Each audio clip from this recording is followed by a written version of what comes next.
À venir dans la grande édition sur Canal 10, le Talk. Ce soir, nous allons nous poser une question, à savoir qui était Jésus? Et pour y répondre, je recevrai Guillaume Titiana, chercheur indépendant et spécialiste de la Bible, José Gérard Tousset, qui est directeur du RESAIX dans l'insertion des jeunes, et Pierre Nillon, égyptologue, historien et théologien.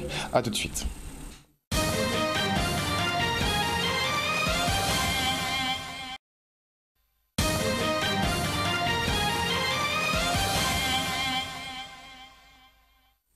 De retour sur le plateau de la grande édition, Yves Boisset est arrivé. Bonsoir Yves. Bonsoir Harold. Ainsi que nos trois invités. Donc, comme je vous l'annonçais en plateau, nous allons essayer de savoir un peu mieux qui était Jésus. Donc, à cet effet-là, nous recevons Guillaume Titiana, qui est chercheur indépendant et spécialiste de la Bible. Il a d'ailleurs écrit cet ouvrage, Cam et ses fils des Noirs bénis des dieux. Et il a un autre ouvrage justement sur Jésus, dont il va nous parler, qui a l'air très intéressant. Et nous avons aussi José Gérard Tousset, qui lui est formateur vocal, directeur du RESAIX dans l'insertion des jeunes. Donc vous travaillez plus avec la jeunesse. On va y venir tout à l'heure. Et à vos côtés, Pierre Nillon, qui est égyptologue, historien et théologien. Alors là, c'est la complète. Vous avez pris toutes les spécialités comme ça, on passe tout en revue. Et vous êtes d'ailleurs auteur de l'ouvrage Moïse l'Africain, la véritable Bible de Moïse et prières et enseignements pharaoniques de Nafakurure. C'est pas beaucoup de mots, hein. Ah, oui, oui. Donc c'est cet ouvrage qui est quand même costaud. Donc déjà, on va commencer par la première phrase, n'est-ce pas? Que savons-nous de l'histoire des peuples noirs et de l'Afrique? Réponse, rien ou presque rien. Donc, Jésus venait d'Afrique. C'est vrai qu'on arrive dans la période où les fêtes de Noël arrivent, donc on célèbre l'enfant Jésus, qui est techniquement le Fils de Dieu. Enfin bon, il y a toute une histoire autour de ça. On va essayer de rétablir un petit peu des vérités, puisqu'on confond le Jésus de l'histoire et le Jésus de la foi. C'est pas tout à fait pareil. Donc, Monsieur Titiana, qui était Jésus? Eh bien, Jésus des historiens reste un vrai mystère. Le Fils de l'homme est très voilé, à tel point que certains chercheurs se demandent s'il a vraiment existé. D'accord. Donc, est-ce qu'on est sûr qu'il a existé? On est sûr ou on n'est pas sûr? Moi, au point de vue de mes recherches, je me suis plutôt focalisé sur l'enseignement de Jésus. Dans Jésus de Nazareth, je m'interroge sur la personne et sur l'enseignement de Jésus. Qu'est-ce qu'il a livré, sachant que sa mère... Déjà, sur l'homme. Déjà, arrêtons-nous sur l'homme, parce qu'on dit que Jésus, c'est le Fils de Dieu. Est-ce que Jésus, c'est le Fils de Dieu? Déjà, pour commencer. À Bible ouverte, si on prend la Bible comme plus vieux livre historique, mais pas comme le plus vieux livre spirituel. En croire la Bible, oui, Jésus est fils de Dieu et fils de l'homme. Vous êtes basé sur la Bible pour vos recherches? Il me fallait un support. Donc j'ai pris la Bible comme support. Mon travail, c'est un travail scientifique à la base. Mais est-ce que la Bible, c'est un support fiable? Effectivement, des dates que nous avons par rapport au papyrus égyptien, on se rend compte que finalement il y a des vérités qui sont dans la Bible, mais un petit peu voilées de légende. Mais effectivement, le chercheur qui décrypte la Bible peut comprendre que Jésus de la Bible, en réalité, n'est autre qu'Emmanuel. Vous avez fait des études de théologie quelque part? Je me suis spécialisé dans la Bible. Donc vous dites que ce n'est pas que c'est Emmanuel, c'est-à-dire? Tout à fait. En disséquant la Bible, vous vous rendez compte que le prophète Ésaïe, dont la parole de Dieu a été mise dans sa bouche, dit qu'il y aura un enfant à naître et que cet enfant-là, on va l'appeler Emmanuel. On se rend compte que les évangélistes, notamment Luc et Matthieu, dans la généalogie de Jésus, ont rajouté, d'Emmanuel, ils ont rajouté Jésus. Donc, je me suis interrogé sur le point de la hiérarchie. Qui a décidé? Est-ce que c'est Dieu qui donne le nom à l'enfant, ou est-ce que c'est l'ange, ou Luc qui dit que cet enfant-là, on va l'appeler Jésus. Et on se rend compte que le Jésus en question n'est qu'un pseudonyme. D'accord. Le vrai nom de l'enfant, c'est Emmanuel. Car l'ange n'est pas plus royaliste que le roi, que le Seigneur, que Dieu.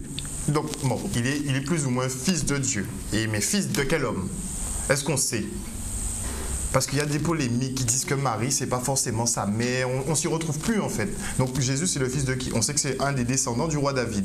Mais concrètement, cet Emmanuel, alias Jésus, c'est l'enfant de qui? Est-ce qu'on sait? Dans Tchabé ses fils, je disais déjà que Jésus n'est pas descendant de David. Lui-même, il le dit. Il a dit qu'il n'est pas un rejeton de David. Donc, dans mes recherches, je serais plutôt tenté de dire que Jésus est plutôt rejeton d'Amon.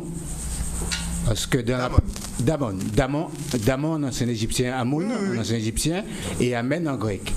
Donc, quand on lit la Bible, dans son évocation à son père, dans sa prière, il prie son père et finit par un nom. Contrairement aux idées reçues, à savoir que Amon ou Amen veut dire ainsi soit-il, je suis d'accord, seuls les ignorants peuvent encore tenir cette thèse comme fiable. Dans la mesure où Amen, c'est le nom de la divinité universelle et c'est le nom de la divinité égyptienne. D'accord. Monsieur Nillon, vous avez quelque chose à rajouter là-dessus? Moi, mon approche est un peu différente, c'est-à-dire au niveau de Jésus. À un certain moment, je mettais en doute l'historicité du personnage, sous prétexte qu'il n'y a aucune trace contemporaine. Mais ce n'est pas parce qu'il n'y a aucune trace de l'existence de quelqu'un que ça signifie forcément que la personne n'a pas existé. Donc la question que je me pose, c'est que les textes qui nous relatent la vie de Jésus remontent au IIe siècle. C'est ce qu'on appelle le papyrus 130, parmi les textes canoniques, puisque maintenant on a trouvé des évangiles qu'on appelle apocryphes qui dateraient avant la destruction du temple en 70 et qui offrent une autre image de Jésus, une image différente de l'image qu'on véhicule. Et quelle était-elle, cette image-là? C'est que dans cette image, Jésus il est marié avec Marie de Madeleine, il a une descendance, donc c'est un homme tout à fait comme nous, pas le fils de Dieu comme on l'entend. On est tous fils de Dieu dans le sens où nous sommes tous des créatures de Dieu. Et donc Jésus c'est un homme tout à fait ordinaire, c'est un Messie parmi tant d'autres. Il n'est pas le Messie. Pris dans la Bible? Non, je vous parle des textes apocryphes.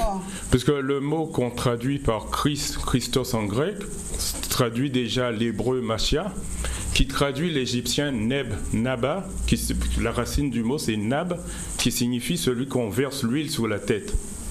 D'où le mot Neban en Wolof, en Sérère ou en Peul, qui signifie l'huile, la graisse.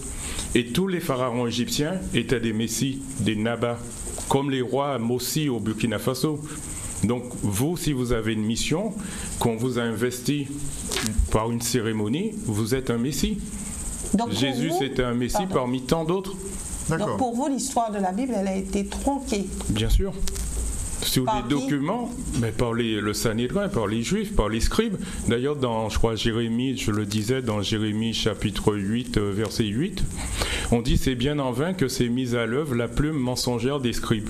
On savait très bien que les scribes juifs ne relataient pas la vérité.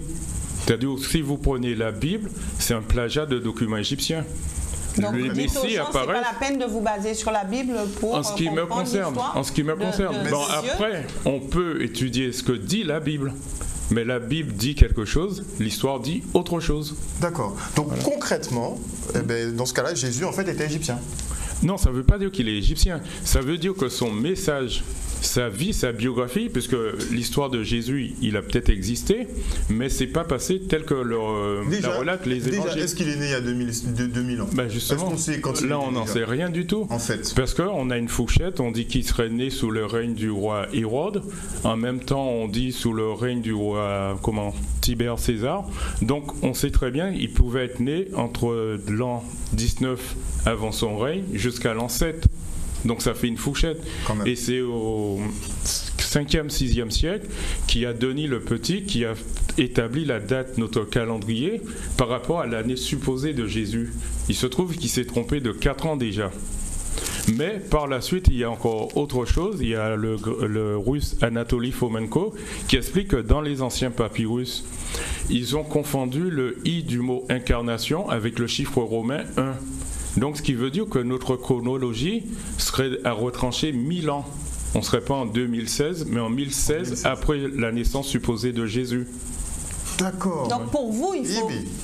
Donc l'histoire va à l'encontre de ce que dit la Bible. Pour vous, il faut se baser sur l'histoire, puisque vous êtes un historien, plutôt que sur la Bible. Non, c'est pas ça. C'est qu'il faut mettre les deux documents en parallèle et faire une étude comparative. Déjà, même le mot qui signifie Messie en égyptien, le mot Neb, si vous prenez la racine du mot, signifie noir. Donc un Messie est forcément noir déjà. Et ça explique pourquoi, dans les anciennes iconographies, le Messie, le Christ, est toujours représenté en noir. Exact. Et j'ai même trouvé justement, je crois que c'est... Il y a un peuple justement africain, je crois que c'est la Côte d'Ivoire, il priait le Christ déjà il y a 15 siècles. Ils avaient des représentations picturales justement de Jésus en tant que noir, et que les apôtres aussi en fait étaient noirs. Oui, on retrouve ce genre de choses, mais un peu partout en Afrique. Depuis l'Antiquité, les gens priaient un Messie qui était noir. D'accord. Eh bien, qu'est-ce qui s'est passé entre-temps ? Entre-temps, il y a eu l'esclavage, il y a eu le blanchiment de l'histoire. Voilà. À quel point ? À quel point ? Mais au point de nous abrutir jusqu'à maintenant. Oui. C'est-à-dire quand vous prenez par exemple le mot égyptien, la racine, puisqu'on parlait de camitude, la racine signifie cam, signifie charbon noir. Le M devient L, ça va donner le mot Kala, Makala, Dikala, la déesse Kali. Tous ces mots-là signifient noir charbon, mais pas noir crème sapoti, ou vraiment noir charbon. Et c'est ce mot-là que les Égyptiens ils utilisaient. Et comment se fait-il que maintenant un mot qui signifie noir charbon, dans tous les films faits par Hollywood, les noirs ce sont des serviteurs et les pharaons ils sont blancs.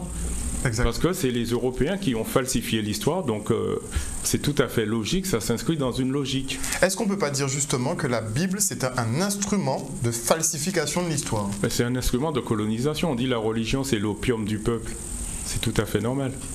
D'accord. Donc il faudrait tout revoir en fait. Il faudrait tout revoir, l'histoire en général, parce que comme je le dis dans mon livre, celui qui contrôle le passé, contrôle le présent et contrôle le futur. À partir du moment où quelqu'un contrôle votre histoire, il vous raconte que vos ancêtres étaient des Gaulois et que vous le répétez, voilà. Il vous contrôle. Alors là, vous êtes en train de déconstruire, de tout déconstruire. Donc, la Bible, comme vous dites, c'est pas le livre qu'il faut suivre. Il faut plutôt regarder au niveau de l'histoire. Alors, pour ceux qui sont croyants, vous dites quoi ? Vous dites qu'il faut plus croire en la Bible. Il faut croire en qui ? En quoi ? Non, je ne dis pas qu'il ne faut plus croire en la Bible, parce que la Bible reprend une histoire qui existait bien avant. Par exemple, là, le 25-24 décembre, on va fêter la naissance de Jésus, mais ce n'est pas une nouveauté qui remonte à 2000 ans. Déjà dans l'Antiquité, au solstice d'hiver, les peuples faisaient des fêtes. La fête des Lumières en Égypte existait bien avant. Ça n'a rien à voir, en fait, cette fête-là n'avait rien à voir avec Jésus. C'est du recyclage, c'est-à-dire où les gens arrivent à un certain moment, il y a des fêtes qui existent, qu'on appelle les fêtes païennes, on va les recycler. On va dire, tiens, on a un Messie à présenter. Comme les gens fêtent déjà l'avènement d'un Messie le 25 au solstice d'hiver, que ce soit Mitra, que ce soit Horus ou Osiris, c'est tout à fait normal. L'Église catholique va dire que Jésus il est né le 25 décembre. Alors que si vous prenez les récits des évangiles, on nous dit que quand il y a eu l'étoile, il y avait des bergers qui faisaient perdre leur troupeau en Israël en plein hiver. C'est impossible, c'est forcément au printemps. Mais comme il fallait calquer sur une date que les gens fêtaient, donc l'Église va instaurer la date du 24 décembre, tout simplement. Oui, je vais rajouter également, il faudrait qu'on sache de quoi on parle. Je pense qu'en fêtant, quand on dit on fête la naissance de Jésus, en réalité, on fête que le nom Emmanuel, dont l'étymologie est Immanuel. C'est vrai, je crois que c'est les Rastas, qui parlent souvent d'Emmanuel. Je vous dis, l'étymologie dans Jésus de Nazareth, c'est le premier livre qui va démontrer que Emmanuel a pour étymologie Immanuel, dont la racine est Amen. C'est pour cela que Jésus dit qu'il est l'Amen, il est l'astre du jour, il est l'étoile du matin, conformément au soleil.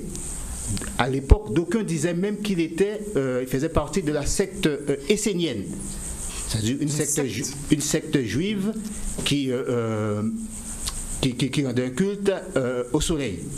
Donc, pour bien nous placer dans le contexte, il faut qu'on sache qu'on fête Noël le 25 décembre, c'est Emmanuel que nous fêtons. C'est pour cela que les gens ne comprennent pas pourquoi Jésus, contrairement à la Bible, Jésus est né sous un climat tempéré et en même temps on fête le 25 décembre. Donc, vous voyez, il faut bien placer les choses dans leur contexte. Moi je dis aujourd'hui, Noël, je suis le premier à avoir donné aujourd'hui l'étymologie du mot Emmanuel. C'est Immanuela, dont la racine est Amen. Ça apparaît dans mon livre Jésus de Nazareth, un initié de la matocratie égyptienne.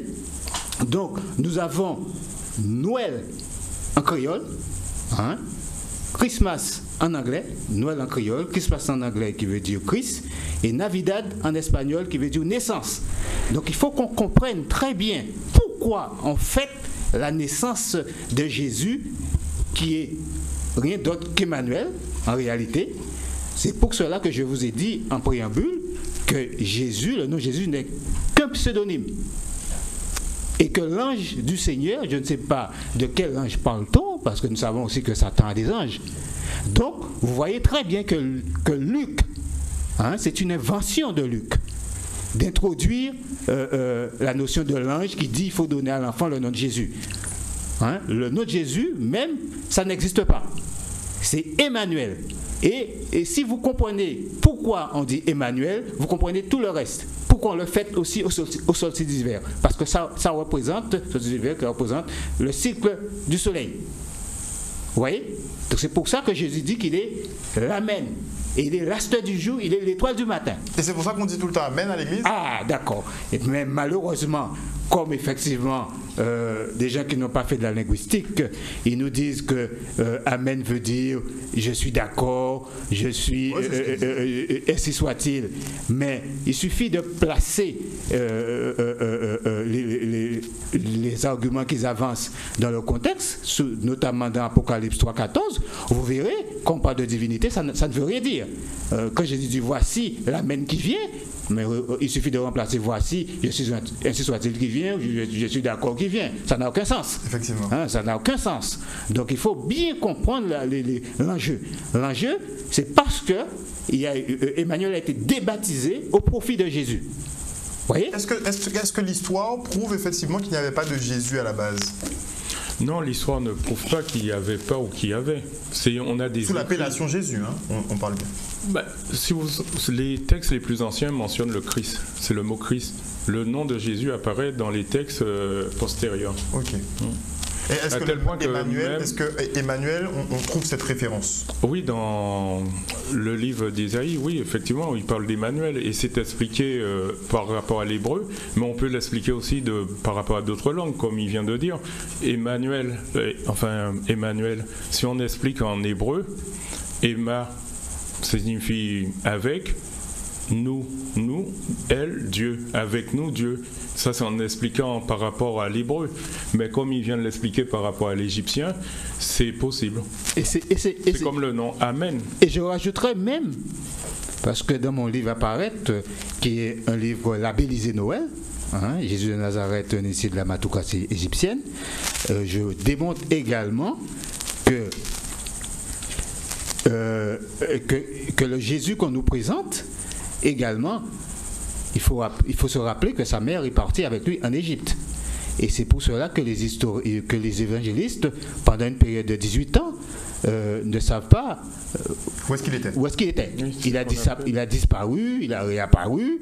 Donc, vous voyez, c'est et dans son langage même initiatique, vous voyez qu'il a un langage initiatique. Quand il parle en vérité, ça veut dire en mahat. Parce que la déesse Mahat, ça veut dire vérité et justice. Il dit tout le temps Mahat. Donc c'est un homme qui était féru de la justice sociale. Donc vous voyez, il défendait. Mais à ce qui paraît justement, mais dans le cadre égyptien même, oui. La société était très bien organisée et que le pharaon ne voulait pas que de toute façon son peuple meure de faim en fait. Mais, une vérité ou pas? Pharaon était le garant de l'humanité, garant de Mahat sur terre. c'est celui qui doit appliquer et faire appliquer Maat. Donc c'était des seigneurs qui étaient justes. Donc vous voyez, je l'ai dit dans Tcham et ses fils également, Jésus, il dit jamais non, le nom de son père, c'est Yahvé ou Jéhovah. Non. Et il faut comprendre très bien que Pharaon, en tant que premier garant de la Maat sous terre, il est là pour le faire, pour la faire appliquer, la justice et la vérité. Donc, je l'ai démontré également dans mon livre Tcham et ses fils, qui a eu un écho retentissant. Et maintenant, on n'en parle pas beaucoup parce que ça dérange, effectivement. Donc, dire aujourd'hui que les Sémites ont été esclaves en Égypte, c'est de la diffamation. L'esclavage en Égypte. Ça n'a jamais existé. Il n'y a aucun mot dans le vocabulaire égyptien pour dire esclave. En égyptien ancien, on parle de Hemneter. Et Pharaon est le premier Hemneter, qui veut dire le premier serviteur de Dieu. Donc, quand vous lisez la Bible, c'est la raison pour laquelle je prends la Bible à témoin comme support, parce qu'il faut un support. Sinon, on parle dans le vide. Il faut un support. Moi, mon travail, il est scientifique. Je prends un livre qui est censé être historique. Comme je vous ai dit en préambule, la Bible n'est pas le plus vieux livre spirituel, c'est le plus vieux livre historique, à ma connaissance. Donc, je le prends et je l'étudie. Donc, j'arrive à cette conclusion. Effectivement, il y a eu imposture, il y a eu mensonge, il y a des mensonges qui durent depuis 2000 ans. Et oui, il y a Qui est le père de Jésus? Jésus est une incarnation divine, au même titre que Pharaon. À tel point que les gens disent aujourd'hui que Jésus, le christianisme n'est qu'une réplique du culte osirien. Effectivement, ça se répand de plus en plus. Parce qu'on se rend compte que finalement, ce que Pharaon a fait 3000 ans avant Jésus, Jésus a fait la même chose. À tel point, je finis en conclusion dans mon livre apparaître que Jésus est un pharaon. C'est un pharaon qui a été couronné parce qu'on lui a mis une couronne sur la tête. Mais malheureusement, il n'a pas eu de trône. Mais c'est un pharaon. Son langage même est initiatique. On va y venir. On va marquer une petite coupure pub. Mais avant ça, monsieur Toussaint, un petit mot? Oui, messieurs, je trouve vraiment très intéressant que ça soit, je ne me trompe pas, tu es guadeloupéen? Oui. Moi aussi. Oui, tout à fait. Je trouve que c'est fantastique que nous ayons des personnes de chez nous qui soient en mesure de nous amener leur avis ou leur expérience ou leur expertise. Et justement, je trouve qu'il est bien temps que nous fassions appel à nos frères, à nos grands frères, à ceux qui ont étudié pour que nous soyons nous-mêmes capables de défendre notre situation, nos possibilités, raconter nos histoires. Raconter la vraie histoire aussi. Ben, écoutez, je n'ai pas eu la chance, en tout cas c'est pas mon domaine, donc je n'ai pas grand-chose à dire, je ne me permettrai pas de débattre sur le sujet, j'ai mon opinion, mais ce que je trouve fantastique, c'est que quand on parle d'une personnalité qui défie le temps, qui transforme, qui compte dans la vie des gens, c'est intéressant pour ces personnes d'avoir des informations les plus précises. Alors après, c'est à eux de faire le choix. Maintenant, est-ce qu'ils ont dit qu'il n'existe pas? Est-ce qu'ils ont dit qu'il n'avait pas de pouvoir? Est-ce qu'ils ont dit que... je n'ai pas entendu ça. Alors, de toute façon, pour un scientifique, la vérité n'existe pas. Pour un chercheur, on n'a jamais fini de chercher. Non. Et on avance et le doute, il faut quand même cultiver le doute pour un chercheur. Toujours, c'est ce qui nous permet d'avancer. Alors, il n'y a pas la vérité. On cherche. Mais c'est avoir le courage de remettre les choses en question et se remettre en question parce que rien n'est jamais stable. Les choses sont en mouvement et on est là pour s'enrichir. Mais ce qui a été fait a été fait. Et ce qu'on comprend quand on étudie justement et que monsieur par exemple Titiana fait ses recherches ou monsieur Nignon fait ses recherches, c'est que concrètement on vit dans un monde qui est bâti sur un mensonge. Qui dure depuis 2000 ans. Et qui dure depuis 2000 ans. Donc ça fait un petit moment déjà. Alors pour déconstruire justement ce mensonge, ça prendra peut-être du temps et beaucoup de boulot. Mais c'est bien que déjà... ça peut aller beaucoup plus vite qu'on imagine parce que il y a longtemps on n'avait pas Internet. Aujourd'hui on a Internet. Oui, mais moi je vous parle. Nous on parle peut-être moi par exemple. J'ai ma conception des divinités, j'ai ma conception de la spiritualité. Mais il y a des gens avec qui ça rentre frontalement en collision avec leurs croyances et ce sera un rejet. Oui. refus direct. À partir du moment où ils sont aliénés, on ne peut pas espérer grand-chose. Mais la moitié de la planète, à peu de choses près. Hein. Donc bon, il y a un gros boulot à faire. Je pense aussi il faudrait aussi que nous puissions revoir notre vocabulaire. Exactement. Dans la mesure où c'est un langage profane de dire les vérités. Si nous prenons à témoin, nous disons Christ, il ne parle pas des vérités, il dit la vérité. Donc il faut que nous soyons d'accord sur nos points de désaccord. Il ne faut pas qu'il y ait de malentendus, doublement entendus. Il faut qu'on soit sérieux. On va essayer, de toute façon, on va essayer d'éclaircir un petit peu, à savoir qui était Jésus. On marque une petite page de publicité et on revient tout de suite après.